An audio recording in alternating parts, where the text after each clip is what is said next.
Vous savez peut-être que ChatGPT et plus généralement les modèles de langage sont des réseaux de neurones. Mais une chose que je n'ai toujours pas abordée sur Science for All, c'est la structure de ces réseaux de neurones qu'on appelle des transformers. Et pour cause, les transformers venaient d'être définis en 2017 lorsque je faisais ma série sur l'intelligence artificielle. On n'était alors pas sûr que ce serait l'architecture des IA de 2024. Mais aujourd'hui, cette architecture est devenue ultra standard dans les algorithmes génératifs les plus médiatisés comme ChatGPT. Et du coup, je vous propose de la décortiquer et de comprendre pourquoi elle marche tout en insistant sur les limites béantes de la théorie mathématique des transformers, notamment en termes de sécurité. Dans cette vidéo, je vais m'intéresser en particulier au modèle de langage Llama 3 car l'architecture de ce modèle est une information publique. D'ailleurs, vous pouvez installer Llama 3 chez vous, même si je préfère vous prévenir, sans carte graphique puissante, générer du texte avec Llama 3 va être long, très long et laborieux. Ah bon ? Je vais vous parler en particulier ici du modèle à 405 milliards de paramètres de Llama 3, qui est parfois considéré comme un des meilleurs d'aujourd'hui. Si vous voulez utiliser Llama 3 en mode chatbot, je vous invite à aller sur DuckDuckGo, où vous pourrez utiliser aussi Mistral, ChatGPT et Claude 3. Je vous rappellerai juste de ne pas envoyer d'informations sensibles à ces chatbots, dont les fournisseurs ont désormais embauché des anciens agents de la NSA. En gros, quand vous parlez à un chatbot, dites-vous que vous parlez à une super intelligence, c'est-à-dire à l'ensemble de l'organisation derrière ce chatbot.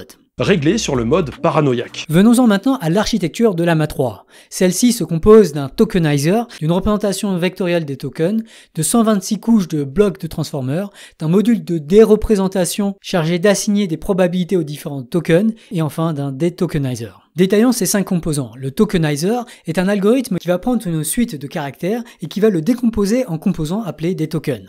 Un token peut être un mot, un morceau de mot ou même un simple caractère, comme une lettre de l'alphabet ou un point. Llama 3 dispose de 128 000 tokens. Et donc, passé la première couche, le texte donné à Llama 3 va être transformé en une suite d'identifiants de tokens, c'est-à-dire une suite de nombres, tous étant des entiers entre 0 et 127 999. Pour Llama 3, ce tokenizer est appris indépendamment du cœur du réseau de neurones, qu'est le transformer. Ainsi, si le prompt donné à Llama 3 a quelque chose comme 200 mots, le tokenizer va le transformer en une suite de quelque chose comme 400 tokens. Bon, en pratique, ça dépend des mots. Puis la seconde étape va consister à transformer chaque token en une représentation vectorielle du token. Ça va pas être trop difficile à suivre ? C'est simple, hein, c'est juste des maths. Pour cela, on va utiliser un tableau de conversion qu'on appelle dans le jargon une matrice des représentations vectorielles des tokens. Cette matrice est appelée Tok Embeddings dans le code de Llama 3. Elle est de dimension 128 000 par 16 384. Le nombre 128 000 correspond bien sûr au nombre de tokens, alors que 16 384 correspond à la dimension de l'espace de représentation des tokens. Cette matrice va nous permettre de transformer la suite de tokens en une suite de représentations vectorielles. Comme vous l'imaginez peut-être, l'identifiant du token, si est égal à k, est remplacé par la kème colonne de la matrice de représentation vectorielle des tokens. En faisant cela token par token, on a une transformation de la suite de 400 tokens en une suite de 400 vecteurs de dimension 16 384. Une suite de tels vecteurs forme naturellement une matrice qui va ainsi être de dimension 16 384 par 400. On peut alors parler de représentation matricielle du prompt. C'est limpide, non ? Ensuite, cette représentation matricielle va subir une suite de transformations en traversant les 126 couches de blocs transformers qu'on va détailler par la suite. C'est la troisième étape, la plus importante, la plus complexe et la plus coûteuse en calcul. Intuitivement, chaque couche va ajouter une modification à la représentation matricielle, de sorte que petit à petit, chaque colonne se transforme en un vecteur capable de prédire le token suivant. La quatrième étape exploite la représentation matricielle finale, dont chaque colonne contient intuitivement les informations de prédiction des tokens suivants. Pour ce faire, il y a d'abord une déreprésentation vectorielle de chaque colonne en multipliant cette colonne par une matrice de déreprésentation vectorielle. Cette matrice, appelée output dans le code de Llama 3, est une matrice de taille 16 384 par 128 000. Cette matrice va transformer chaque colonne représentant un token en un autre vecteur de dimension 128 000 dont les coordonnées correspondent aux prédictions des tokens suivants sous la forme pour l'instant d'intensité de la prédiction. La transformation correspond au produit entre les matrices dont je vous ai parlé dans cette vidéo Wandida et qui est ultra classique en machine learning. Bref, la multiplication nous fournit alors une nouvelle matrice de taille 400 par 128 000. Cette matrice des intensités va alors être transformée en une matrice de probabilité en prenant pour chaque terme l'exponentielle de l'intensité, puis en divisant chaque coordonnée par la somme des exponentielles de la colonne.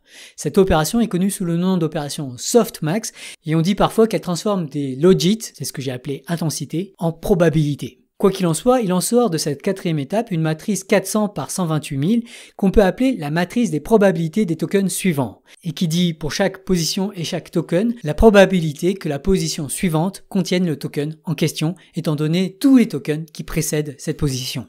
Enfin, il y a une dernière phase appelée la détokenisation qui va permettre de transformer la matrice de probabilité des tokens suivants, qui est en fait une suite de probabilités pour chaque identifiant de token, en une suite des probabilités des textes qui suivent, en remplaçant les identifiants des tokens par les tokens qui correspondent. En particulier, en regardant le dernier élément de la suite, on obtient des probabilités pour le token qui suit immédiatement le prompt. En tirant au hasard ces probabilités, on obtient un générateur aléatoire de tokens suivants, et en répétant les appels au transformer, on obtient un algorithme qui génère du texte probable à la suite de n'importe quel prompt. Notez finalement que pour en faire un chatbot, les industriels truquent ensuite les prompts donnés à compléter. C'est rarement bon signe. Mais pour plus de détails à ce sujet, je vous renvoie vers l'excellente vidéo de Monsieur Phi qui insiste notamment sur à quel point ce procédé est loin d'être robuste et très loin d'être prêt pour un déploiement massif dans des cas d'usage aussi adversarial qu'Internet ou la lecture d'emails contenant potentiellement à la fois des secrets industriels et des spams d'inconnus.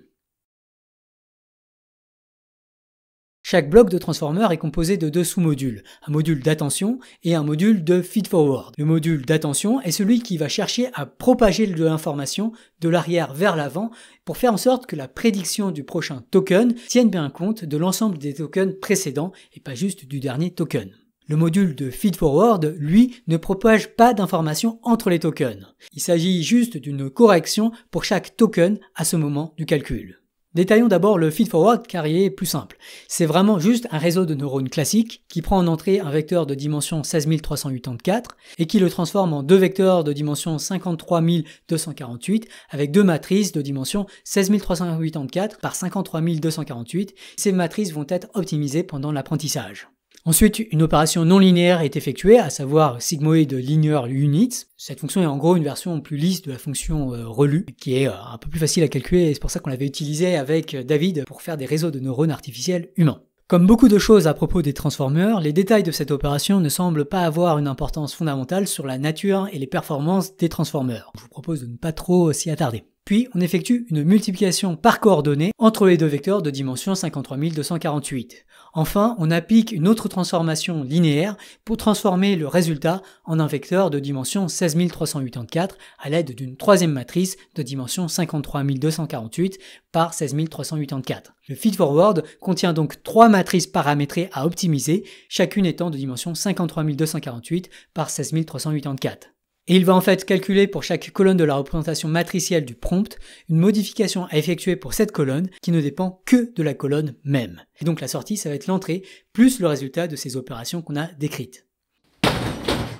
Passons maintenant au module d'attention. Chaque module d'attention est lui-même composé de plusieurs opérations parallèles identiques, mais avec des paramètres différents. Chaque opération parallèle est appelée une tête du module multitête d'attention. Dans l'AMA 3, on a 128 têtes d'attention. Rappelez-vous que ce module d'attention est en charge de la diffusion de l'information des tokens antérieurs au token suivant. Pour ce faire, chaque tête d'attention va déterminer l'information que chaque token doit diffuser en fonction de la représentation de ce token. Concrètement, tu fais comment? Pour chaque token, cette information va être directement sous la forme d'un vecteur de dimension 16 384 à ajouter aux représentations vectorielles des autres tokens. Pour déterminer l'information à diffuser par un token, on utilise une matrice de diffusion informationnelle de la tête d'attention dont la dimension est 16 384 par 16 384 et qui va être un autre paramètre du module d'attention à optimiser en fonction des données d'entraînement. En multipliant la représentation matricielle de dimension 400 par 16 384 par cette matrice de diffusion informationnelle, on obtient une matrice de dimension 400 par 16 384 qui dit pour chaque token l'information vectorielle qu'il veut transmettre aux représentations vectorielles des autres tokens. Reste maintenant à déterminer à quel point cette information à diffuser doit être diffusée. Pour cela, pour chaque tête d'attention, on va introduire deux autres matrices de dimension 16 384 par 128 qui vont également être des matrices qu'on va apprendre. Chaque colonne de la représentation matricielle va être transformée en deux vecteurs de dimension 128 qu'on peut appeler la représentation bivectorielle dans la tête d'attention du token. Appelons xi et yj les vecteurs de dimension 128 qui correspondent au token à la position i. Ce sont ces vecteurs qui vont être utilisés pour déterminer à quel point diffuser l'information des premières positions aux positions suivantes. Plus précisément, pour chaque paire de positions i inférieure à j, on va calculer le produit scalaire entre xi et yj, ce qui va nous donner la modification à effectuer à j à cause de i. Alors, plus précisément, cette modification est obtenue suite à d'autres opérations encore, notamment un softmax qui va permettre de borner l'impact de i sur j. Il va y avoir une autre opération qui va consister à encoder la différence de position entre i et j, avec l'intuition que si i et j sont très distants, alors ils interagiront différemment. Mais là encore, surtout au début, il vaut mieux éviter de se perdre dans trop de détails qui ne semblent en fait pas fondamentaux à la nature et à la performance des transformers. Toujours est-il qu'on obtient ainsi une matrice qui va maintenant être de dimension 400 par 400, qui décrit à quel point i va impacter j lorsque i est plus petit que j. Et dans la direction opposée, on va supposer qu'il n'y a aucune interaction, c'est-à-dire que j n'influence pas i. J'ai juste envie de vomir. Et maintenant, on va multiplier cette matrice 400 par 400 par la matrice 400 par 16384 des informations à diffuser dans la tête d'attention par chaque token vers les suivants. Pour chaque position de token, cette opération va permettre de collecter les informations que les autres positions veulent lui diffuser, pondérées par la matrice d'impact qui garantit au passage une diffusion uniquement de la gauche vers la droite. La matrice qu'on obtient, de dimension 400 par 16384, va donner les modifications à ajouter à la représentation matricielle du prompt selon une tête du module d'attention. Eh bien, la représentation matricielle va être mise à jour en ajoutant toutes les modifications suggérées par toutes les têtes du module d'attention. Voilà comment l'information est diffusée entre tokens par le transformer. Bah oui. Et donc, pour récapituler, le cœur du transformer, ça va être une suite d'opérations sur la représentation matricielle du prompt obtenue après tokenisation et représentation vectorielle des tokens, et qui enchaîne des modules d'attention pour diffuser l'information entre tokens de l'arrière vers l'avant, et des feed-forward qui corrigent chaque représentation de chaque token sans tenir compte des représentations des autres tokens. Alors, si vous avez lu d'autres contenus sur les transformers, vous êtes peut-être surpris que je ne parle pas de queries, keys et values, comme c'est le cas par ailleurs dans le code de Llama 3. La raison principale pour laquelle j'ai évité ces termes, c'est qu'ils me semblent plus induire en erreur qu'utiles à la compréhension. Pire encore, ils peuvent donner une vague impression de compréhension, ce qui peut laisser entendre que ces systèmes sont mieux compris qu'ils ne sont réellement. Or, donner l'impression que les algorithmes génératifs sont sous contrôle est un enjeu majeur pour la régulation de ces systèmes. Ainsi, en novembre 2023, de nombreux lobbyistes industriels, notamment Yann Lequin de Facebook qui a développé Llama 3, Arthur Mensch, le PDG de Mistral, une entreprise en partenariat avec Microsoft, et Clem DeLange, PDG de Hugging Face, le plus grand dealer d'algorithmes génératifs au monde, tous trois parmi d'autres ont co-signé une lettre envoyée au président des États-Unis d'Amérique, dans laquelle ils affirment noir sur blanc que des progrès récents dans le secteur de l'IA ont résolu le problème de la nature boîte noire des modèles d'IA, garantissant ainsi l'intégrité des modèles open source. Bien sûr, ils ont fait cette affirmation sans donner aucune source et complètement à l'encontre surtout du consensus scientifique, non seulement sur l'explicabilité des grands modèles de langage, mais aussi sur la cybersécurité et donc l'intégrité des énormes systèmes auto-apprenants. Il fallait bien que je fasse quelque chose. Clairement, des terminologies comme queries, keys et values ajoutent à la confusion déjà énorme sur le degré de contrôle des fournisseurs d'IA sur les solutions logicielles qui cherchent à vendre, avec bien sûr dans leur intérêt un minimum de régulation, bien souvent en mettant avant tout leurs clients en danger plutôt qu'eux-mêmes. Notez par ailleurs que, historiquement, et encore dans certains transformers, la propagation de l'information via le module d'attention peut être bidirectionnelle. Il est possible que l'information que la position I veut propager aille aussi vers des directions à gauche de I. Il n'y a en fait pas grand-chose de très fondamental dans les particularités des modules d'attention, à part la propriété basique de transmettre de l'information entre tokens. En fait, si les transformers sont extrêmement efficaces, ça me semble surtout grâce à leur structure différenciable qui permet l'apprentissage par descente de gradient stochastique, à la stabilité des dérivés que permet cette structure différenciable et à la parallélisation extrême des calculs par les transformers. En particulier, un composant dont on n'a pas parlé, mais qui est vraiment indispensable à la stabilité de l'apprentissage, c'est la normalisation régulière des représentations vectorielles, en remplaçant un vecteur x par en gros x divisé par la norme de x. Là encore, en pratique, une solution légèrement différente est utilisée, mais il me semble s'agir de détails peu fondamentaux. Le plus important, c'est d'avoir normalisé le vecteur x pour éviter que les représentations vectorielles et que les gradients aient des normes qui explosent ou décroissent exponentiellement vite à cause de la longueur du transformer. Enfin, notez qu'une astuce de plus en plus populaire consiste à utiliser des mixtures of experts. Cette astuce consiste à choisir explicitement de mobiliser ou non certaines sections parallèles du transformer en fonction des représentations matricielles en entrée. Ainsi, moins de calculs doivent être mobilisés par le transformer, qui peut néanmoins, notamment au moment de l'apprentissage, être conçu pour stocker beaucoup d'informations dans son très grand nombre de paramètres. Notez d'ailleurs que cette capacité à mobiliser des parties du transformer, uniquement lorsque c'est nécessaire, peut être utilisée pour exécuter des gros modèles, y compris sur certains GPU dont la mémoire est insuffisante pour stocker tout le modèle. Très concrètement, Torch propose une fonctionnalité Memory Map, ou mmap, qui permet au GPU d'identifier où sont les modules dans le disque dur et de ne les charger qu'au moment où ils sont appelés et de les enlever de la mémoire juste après. Ça permet de faire tourner des gros modèles dans des machines beaucoup plus petites, même si forcément du coup ça va être plus lent. Dans sa version de base, Llama 3 ne permet que d'effectuer un traitement automatique du langage. Cependant, il est possible de l'augmenter pour permettre le traitement combiné d'informations de différents formats, comme du son, des images, des vidéos ou autres. On parle de modèle multimodal. Dans le cas particulier du son, et en particulier de la voix, il s'agit simplement d'ajouter en amont un module appelé l'encodeur de voix ou speech encoder qui va transformer le son en mots qui seront ensuite donnés directement au modèle de langage. Le cas des images et des vidéos est plus subtil et intéressant. Dans un premier temps, on va entraîner séparément des modules capables de transformer une image ou une vidéo en token.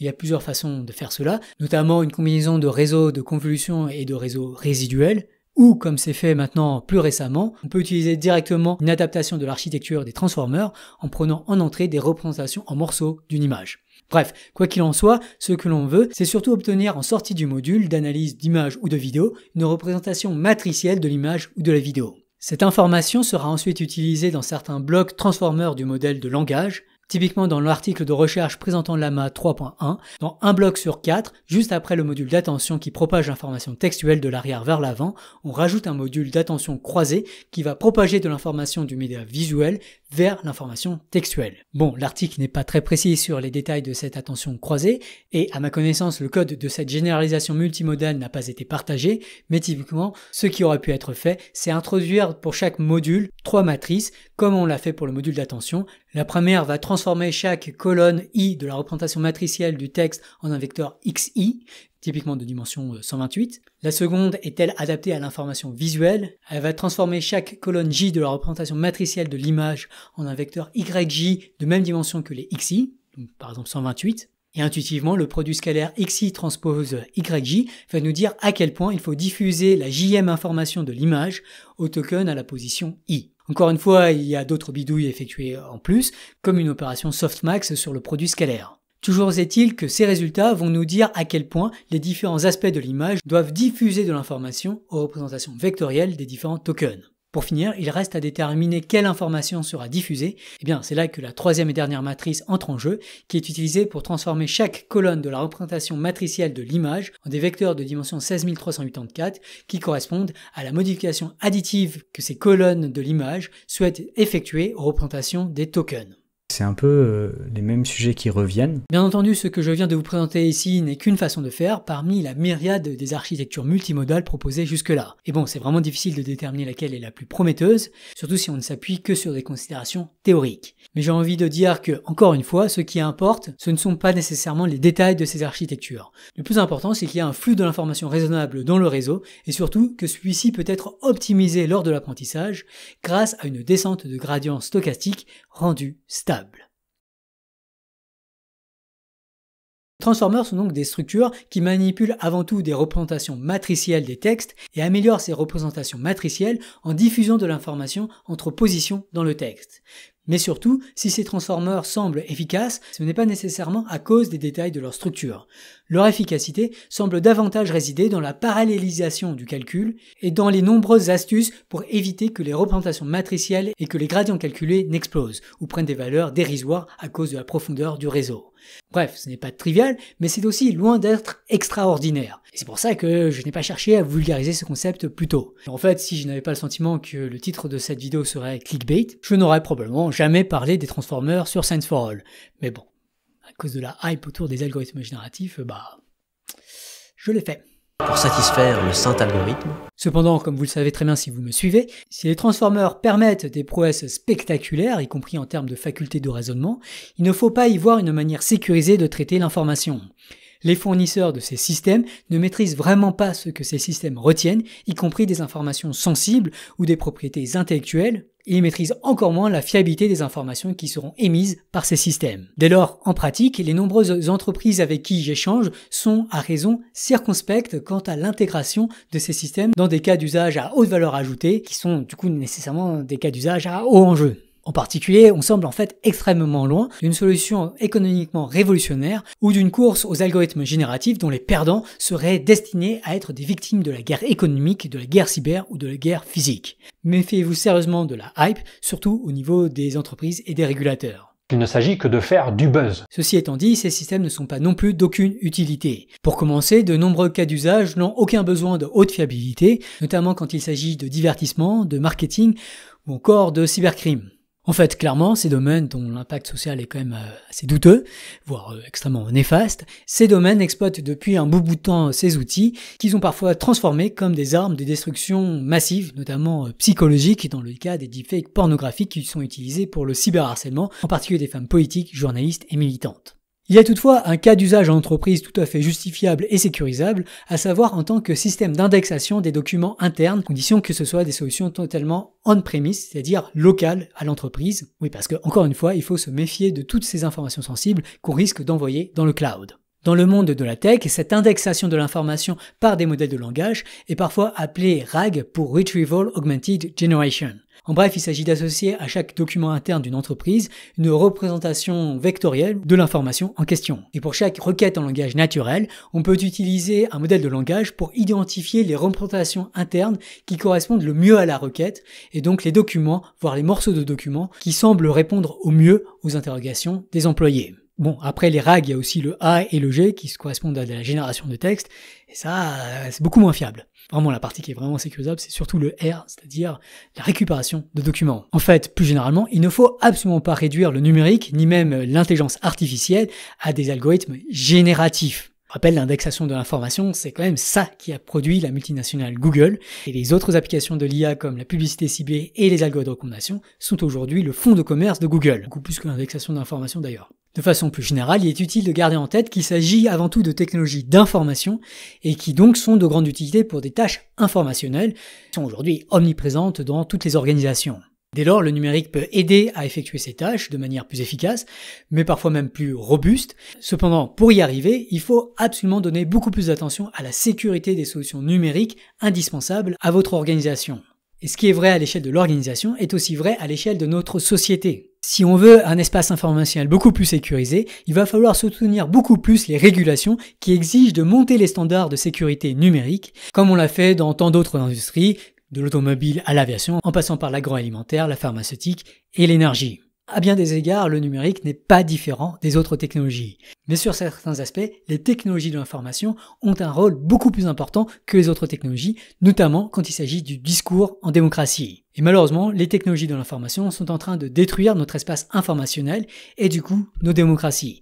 Comme vous le voyez certainement à travers le monde, les démocraties sont de plus en plus enclines non seulement au populisme, mais également à la haine, voire dans certains cas, au meurtre de certaines populations locales ou étrangères. Voilà qui m'amène pour finir à Tournesol un projet de sécurisation de l'espace informationnel et en particulier des algorithmes de recommandation, en travaillant en particulier sur la gouvernance démocratique de tels systèmes. Clairement, il y a encore énormément de travail à effectuer pour rendre Tournesol fiable et utilisable par le plus grand nombre, mais pour en arriver là, il nous faut dès aujourd'hui contribuer au développement de cette plateforme. C'est pour ça que je vous invite à participer à ce projet de démocratie citoyenne en ligne, en créant un compte sur la plateforme et en évaluant sur la plateforme les vidéos qui, selon vous, sont les vidéos les plus recommandables de tout YouTube. Vous pouvez bien sûr également contribuer au projet à travers des dons, de l'écriture de code ou de la recherche scientifique. Je vous remercie d'avance pour toute aide que vous pourrez fournir pour rendre le numérique plus sécurisé.